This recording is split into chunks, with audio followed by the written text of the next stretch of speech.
What exactly is the story between parents and children, or better, between children and parents? Our expectations are very high. We hold parents to a very high standard. As one very angry teenage girl said, "If my mother doesn't know how to raise me, she shouldn't have had me." Pretty strong words.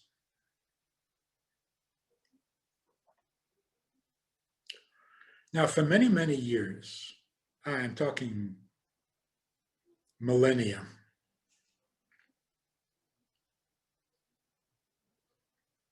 parents were the source of everything. Without parents, you simply did not survive. Because you were pretty helpless. You were very dependent on your parents. Tradition, which was very important, came from the parents. Family rules, family customs, the very fabric of life.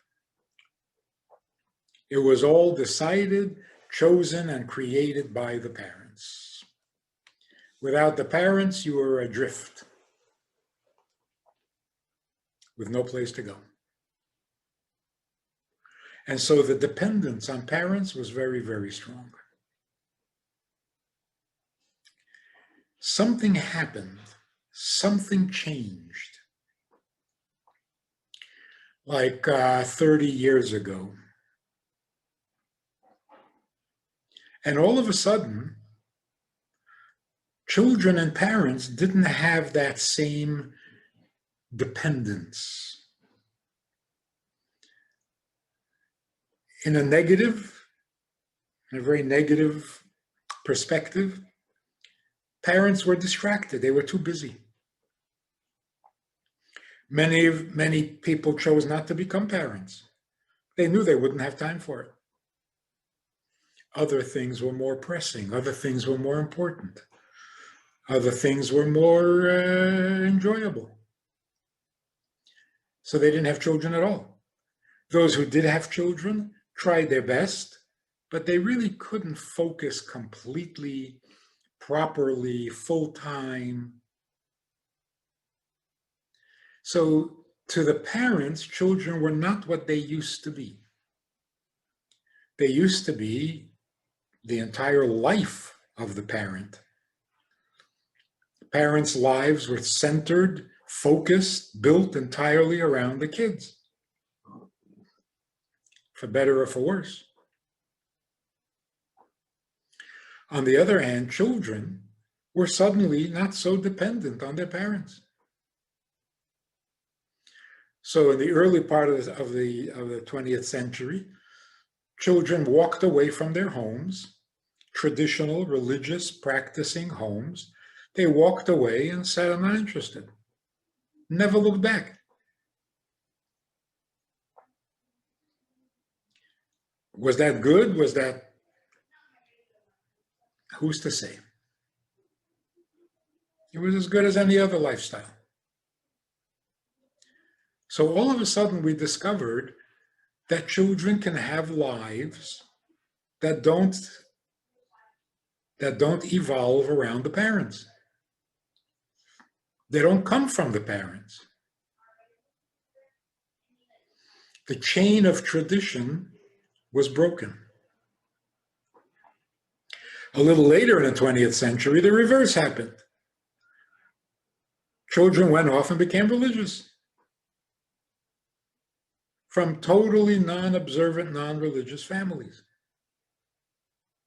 And again, for better or for worse. But look at what happened.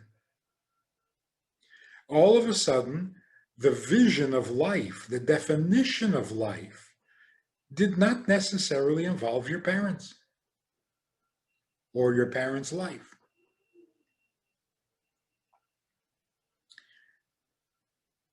The Rebbe actually remarked about this, and I forget exactly which year it was, but the Rebbe proclaimed that year, must have been in the 80s, The Rebbe declared that year the year of the Jewish boy and girl,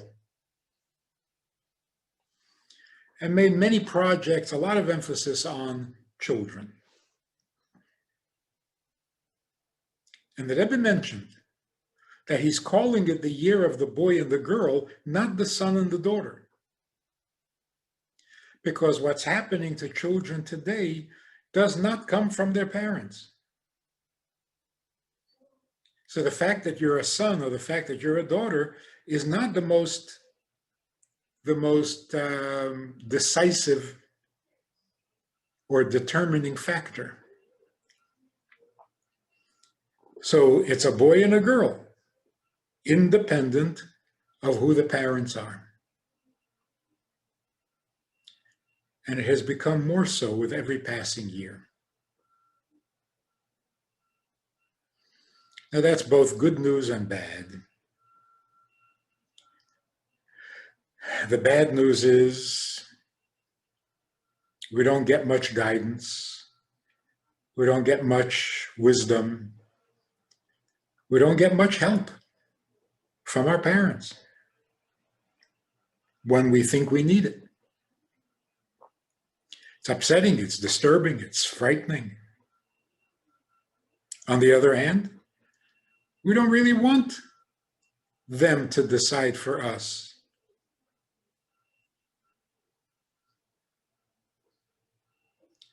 Which gives us an independence, which gives us a freedom. If you want to put it in Jewish context, our connection to God always came from our parents. If your parents were observant, you were observant. If they weren't, you weren't.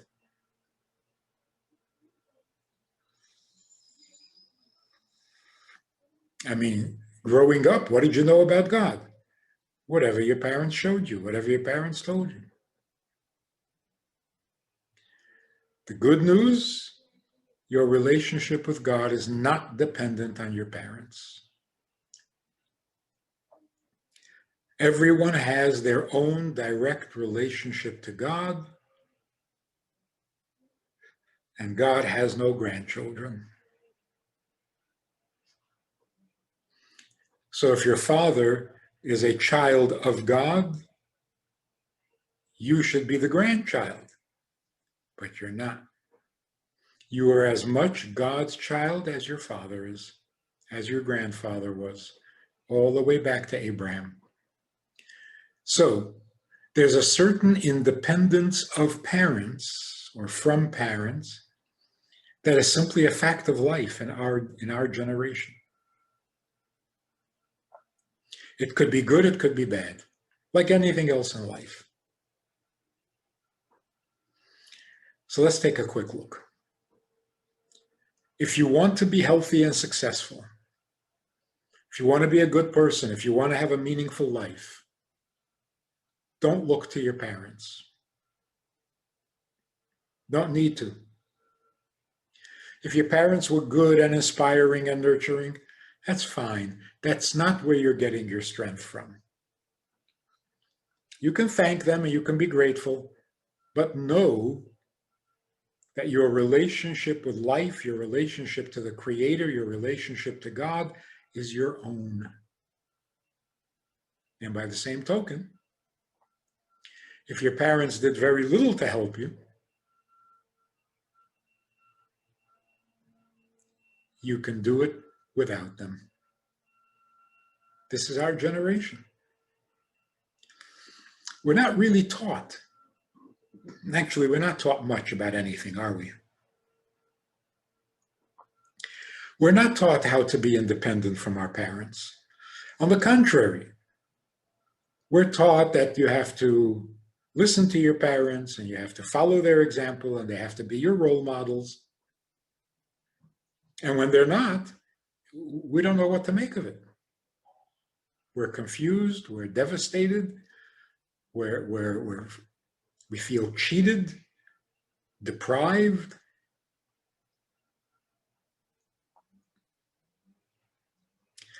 So one of the prophecies that is coming true in our time is that before the coming of Mashiach, all tradition will come from children to their parents.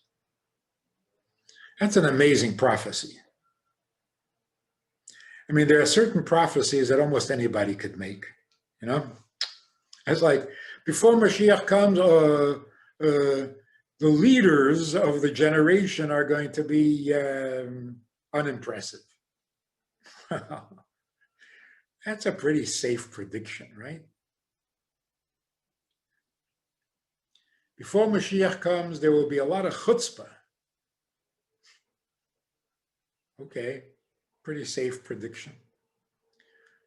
But to say that there will come a time when tradition will move from the younger generation to the older generation, that's totally unnatural.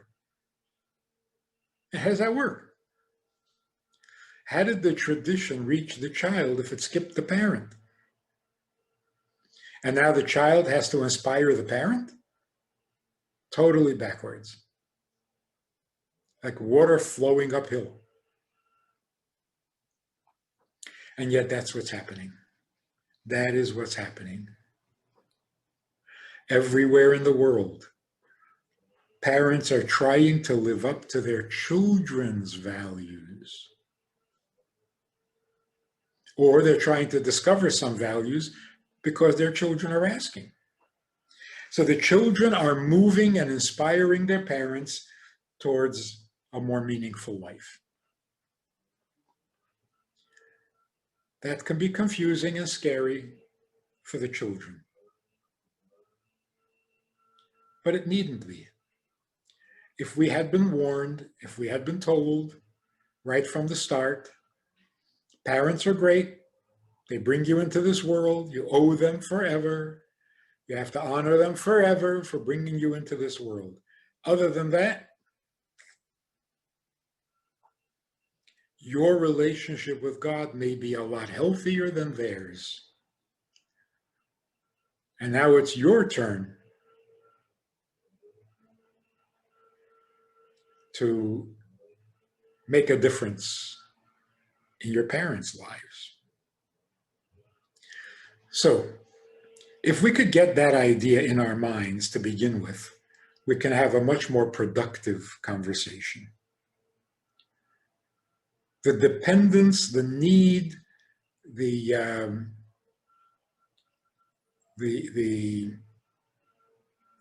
essential role that parents once played, not necessary anymore. So it's not true that if your parents don't nurture you, you can't make it in life. Oh, please. Not true. Hasn't been true for a while. So what do we do if parents are abusive or simply indifferent, unavailable? If we're talking physical abuse, there's no reason for this conversation. Physical abuse is not acceptable. You get yourself out of there and you stop the abuse. Then you can think about your relationship with your parents. But while the abuse is going on, no conversations.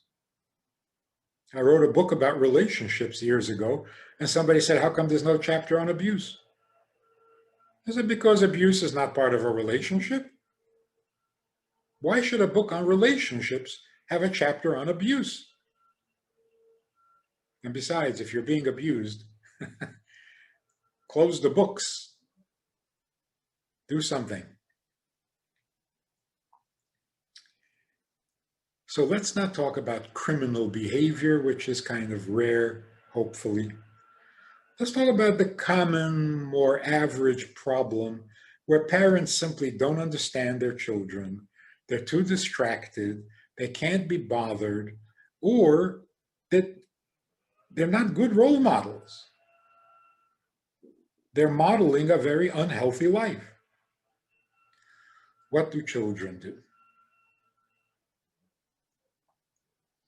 So I got to start off with a disclaimer. I was talking to a group of women many years ago, but the story is still funny.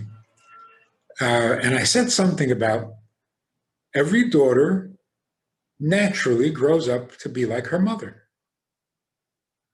Of course, when you're a teenager, you're nothing like your mother because you're a teenager and your mother's a mother. But when you become a mother, you will find yourself acting and sounding like your mother, which is not a bad thing. I know that always gets a strong reaction. This one woman jumps out of her chair and she says, "That is not true. Maybe in your family, maybe you had a normal mother, but my mother was destructive and manipulative and controlling, and she ruined her marriage, and she ruined my brother's marriage, and she says, what would you do if that was your mother?" I said, well, then you take her out in the backyard and you shoot her. This woman says, no, seriously. I said, oh, I'm serious. What you described needs killing. She says, no, come on. She wasn't that bad. She wasn't that bad. Well, then finish the description, because what you described is a total monster. Obviously, your mother was not a total monster. So why do you describe her like that?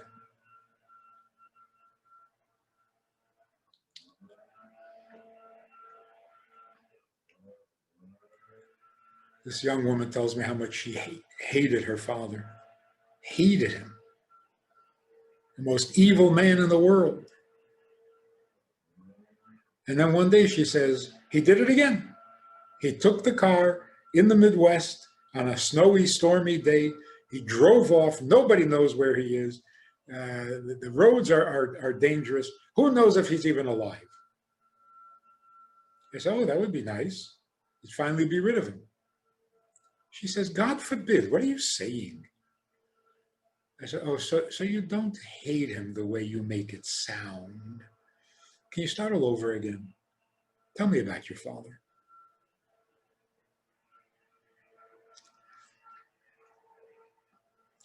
When our language is extreme, when our descriptions are totally inflexible, we're probably not telling the truth. And you know what the proof is? With this woman in the audience? How did I know that her mother was not as bad as she made her out? Because the daughter was not so bad.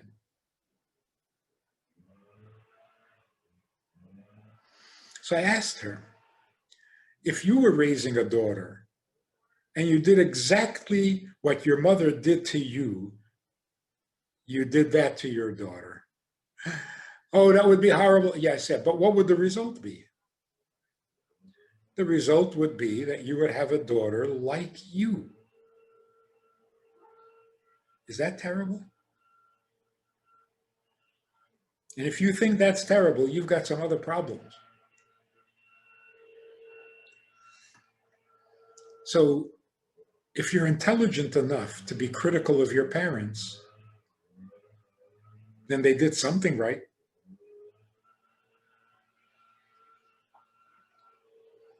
Even if it wasn't intentional, they taught you what not to be. So speak in rational terms. Don't go ballistic, because ballistic is never true. You're either exaggerating faults or exaggerating virtues. There's no need. There's no need to exaggerate. The truth is pretty dramatic as it stands. No need for embellishment. So, practically speaking, what should a 16-year-old do if the parents are simply not parenting?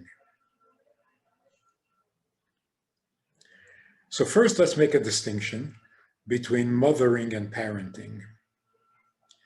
How does a woman become a mother? She gives birth.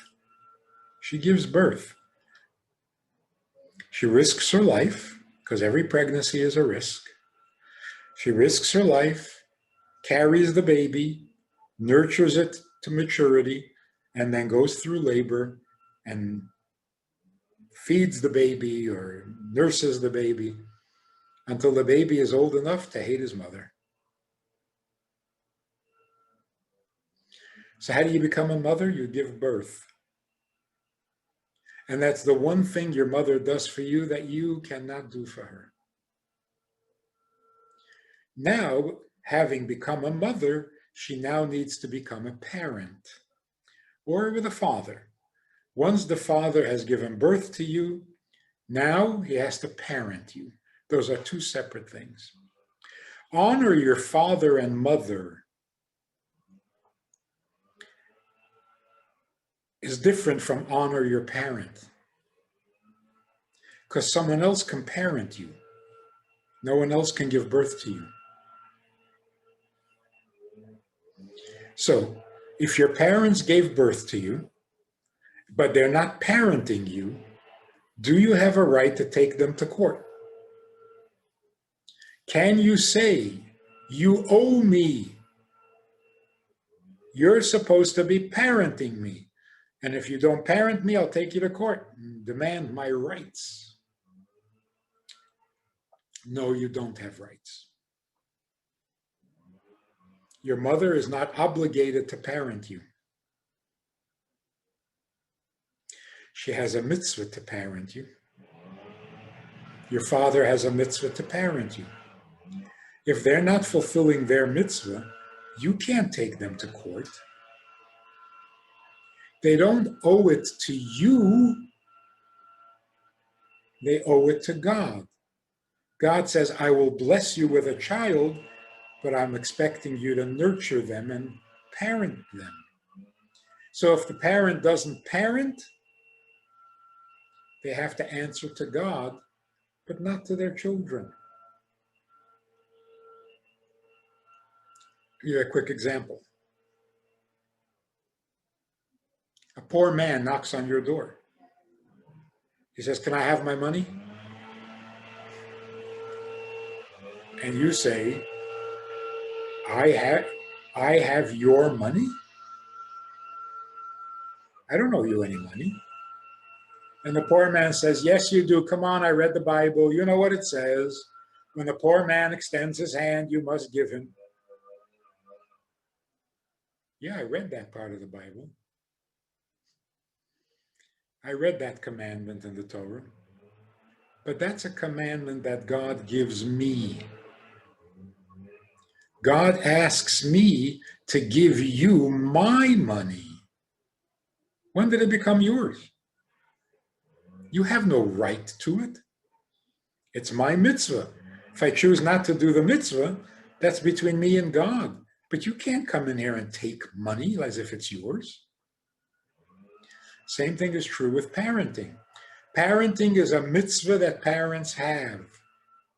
If they're not fulfilling their mitzvah, well, shame on them. But you can't come and demand it as your right. This is very important. Not pleasant, but important.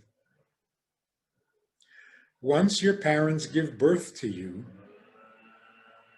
they have no further obligations to you.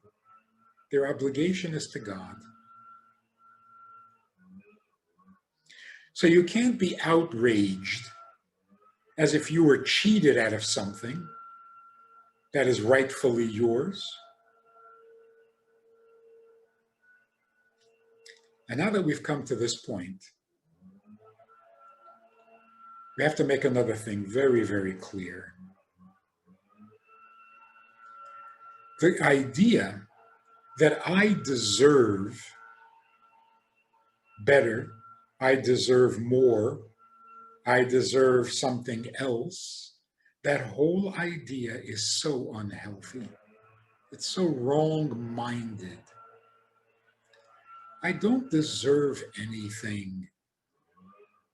Nobody does. I don't know where this notion of deserving even comes from.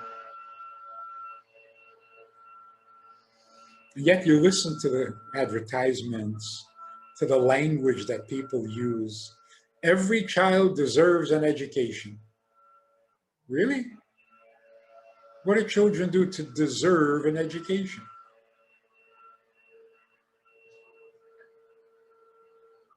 They don't deserve. They didn't earn it. So the advertisement that says, buy this product, this hair product, because you deserve beautiful hair. What kind of nonsense is this? What does one do to deserve hair? Or even more important things. This news station says, we report the news because you have a right to know. You deserve to know. I deserve to know? Why? Because I'm curious? This whole notion of deserving is so unhealthy. I mean, imagine you're a 4-year-old and you keep hearing this. Every child deserves a good meal. Every child deserves a good education. Every child deserves a loving home. Every child deserves the opportunities to be whatever they want to be. And you grow up with this message over and over again. You deserve, you deserve, you deserve. Then you go out into the real world and what you think you deserve just doesn't happen. That is devastating. If I'm not getting what I deserve, then life stinks. Okay, if I don't deserve it, I don't deserve it. I'll do without. But you tell me I deserve it, and at the same time, I won't get it? I hate this world. So let's do ourselves a favor. We don't deserve. It's fake news. We don't deserve anything. We're born for free. We are fed for free. So life is a gift, not deserved. Now, it's very nice for me to believe and feel that you deserve better. I don't really mean deserve. I don't mean you worked hard for it and therefore it's only right that you should have it. Maybe you didn't work hard. So what I mean when I say you deserve better means I wish better for you. But it's not a legal thing, like you deserve it and you can sue somebody. So yes, every poor man deserves a meal. Not legally. You can't walk into my house and take a meal because you think you deserve it. So that notion of, people deserve better, or this person is suffering so much. No, he doesn't deserve. He deserves better. Meaning, I wish better for him. It's not a legal statement. It's a sentiment. So if we're suffering because we're not getting what we think we deserve, the problem is in the expectation. Don't deserve. The name of the game, the story of life is, whatever you have, can you turn it into a blessing? You know that cooking show contest? They give you certain ingredients and challenge you to make a delicious food out of it. That's what life is. God gives you certain abilities, certain gifts, certain time, certain strengths, and says, okay, well, what can you do with this? Say, well, I don't want to work with this. I want different conditions. You're just frustrating yourself. Because whatever God gave you, you can make a life out of. You can. So I was speaking to this young girl who had a really, really horrific childhood. Unspeakable. As she was telling me the story, I thought, the way she's making it up. She's making it up. This can't be true. But it was true.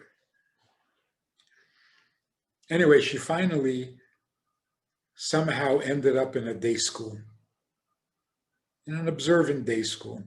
And she learned about God, and she learned about Mashiach, and she became optimistic until she turned 17. Things had not gotten better in her life. And by the time she reached 17, her faith in God and her trust in Mashiach, it all out the window. She was devastated all over again. This is terrible. Nothing is right. The world stinks, right? So somebody asked me to talk to her about her belief in Mashiach. She says, no, it's not true. The world is not getting any better, and Mashiach is not going to fix everything, and I don't believe it. So when she finished, I said simply, okay, now that you've come to that conclusion, what are you going to do? I was worried she was suicidal. She says, well, now that I know the problem, when I get older, I will find a way to make things better.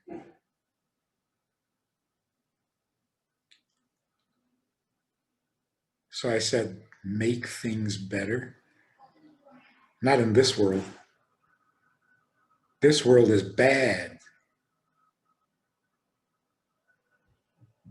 She says, oh, come on. You can always make it better.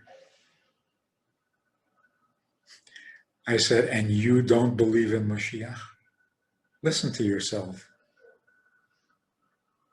That is the strongest, most meaningful belief in Mashiach I've ever heard.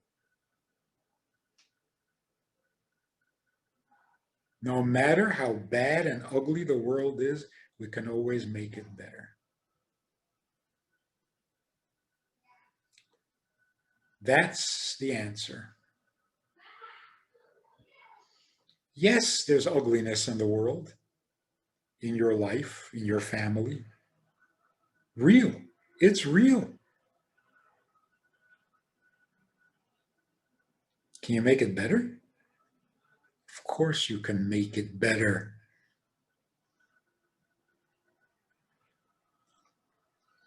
In fact, the reason you were exposed to all this ugliness is because you can make it better. Is that asking too much from a teenager? Maybe even a pre-teenager? No. No. The power that children have today is unprecedented. A 4-year-old can turn a family around. If you're not 4, if you're older than that, you can certainly turn your whole family around. And bring light where there's darkness. Bring some sweetness where there's a lot of bitterness.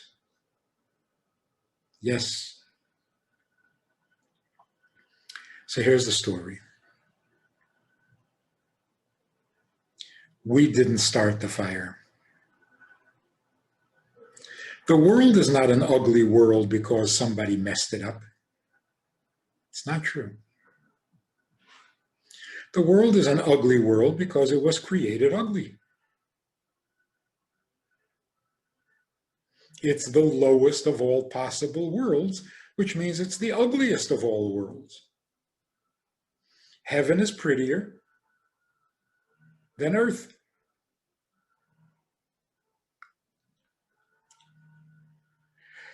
And there are many heavens, all of them nicer than earth. And yet God places us on earth. Not to mess it up, to fix it. So anytime we see something ugly, we have a choice. You either let it frighten you. You say, such ugliness cannot be fixed. A world this ugly will never be pretty. Or we say, wow, this is what I need to fix. I better get busy. I better get busy. Lots of work to do. In fact, somebody wrote to the Rebbe, sounds like a teenage boy from the letter. He says, I'm depressed, I can't do anything, dysfunctional. The Rebbe says, I would love to be depressed and just not do anything. But who can afford to do that when there is so much that needs to get done? So don't be intimidated by the ugliness, even if it's right there in your own family. Ugliness is something that needs attention. We say this about children. A child is misbehaving, the child is throwing tantrums, the child is stealing, the child is lying, the child is being violent, and we don't blame the child. We say, wow, this kid needs attention. Healthy attention. This kid needs a little help. Don't run away. Same is true with the world itself, life itself. Life itself throws tantrums. Don't run away. It needs your attention. It needs your help. So don't be frightened. There was this one very, very angry teenager who had rebelled against her religious parents. She went off and lived a completely immoral lifestyle, like, way to the opposite extreme. And she had been doing this like 4 years. And when I spoke to her, she got really defensive and really angry. And she said, my mother will not ruin my life. I refuse to let my mother ruin my life. She cannot control me. So looking at her, the way she was dressed, the way she was behaving, the way she was talking, I said, your mother has had absolutely no influence on you for at least 4 years. What are you screaming about? You're still fighting your mother? You're completely independent of her. What do you mean she can't control you? She isn't controlling you. But more than that, I said, you're right not to let your mother control your life. What that means is you treat her like a mother. You treat her like a mother, no matter what she does. Why should she control your life? You want to be a daughter. You are a daughter. So you act like a daughter to your mother, regardless of how she behaves towards you. Why are you letting her determine what kind of daughter you're going to be? So honor her out of complete independence. That should be your rebellion, your independence. She kind of liked the idea. Why do you have to destroy yourself to prove that your mother can't control you? Prove that your mother can't control you by deciding what kind of daughter you want to be based on your standards. Because this is a devastating thing. The worst part of a dysfunctional relationship between a daughter and a mother, or a son and a father,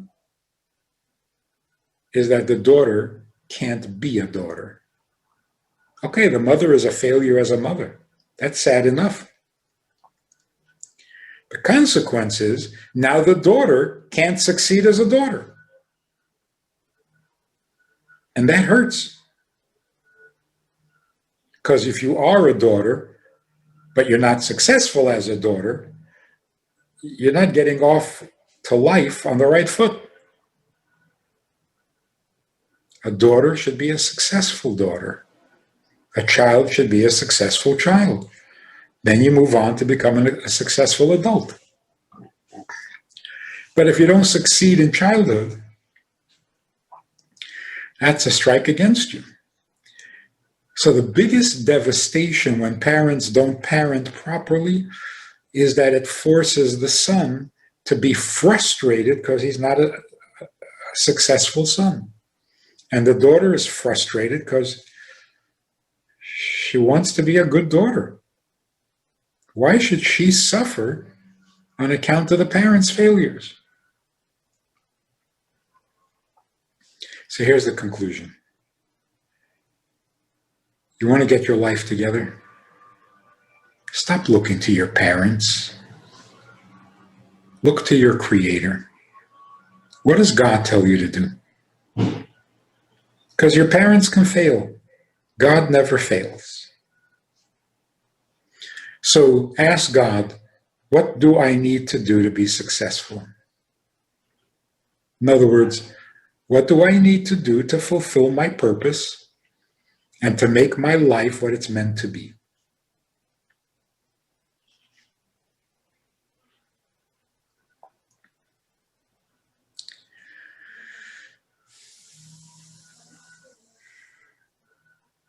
In very simple language,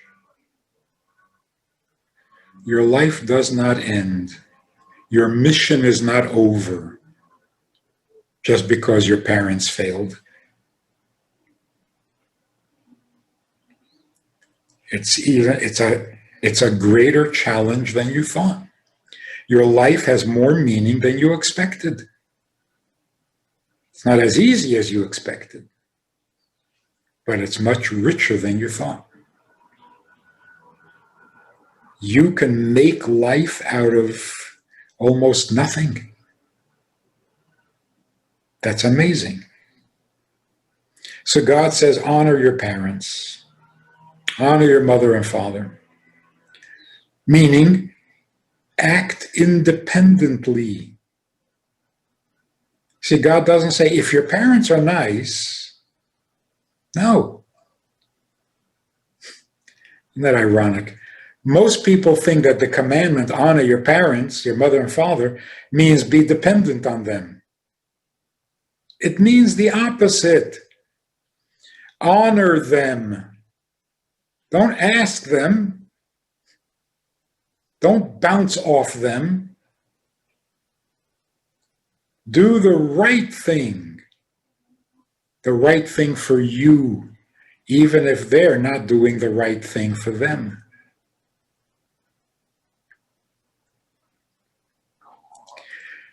So to sum it all up, it comes down to one simple thing.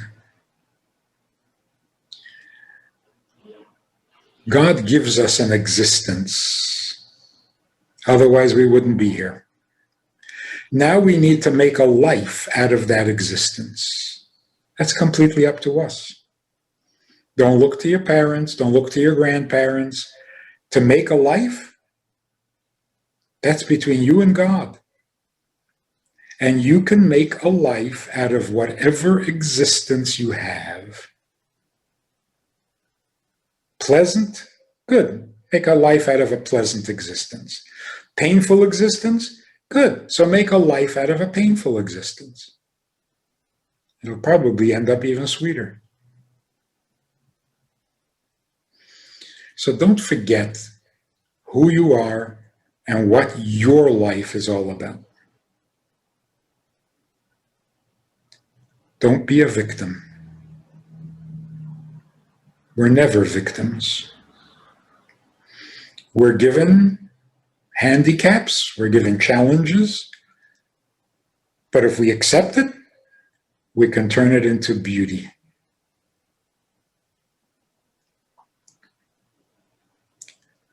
Like the girl said, you can always make it better. We have a Sunday night program for VIPs that you might be interested in. It's informal, it's questions and answers, it's conversation. It's really relaxed, it's really pleasant, enjoyable, informative, and kind of community-like. It's a Sunday night program. There's a Wednesday morning program for the VIPs, and there's a Wednesday night program. All of it just conversation, casual, laid back, unscripted. So join us, take a look, click the link below and see which of the three suits you best, and join us for some enjoyable conversation.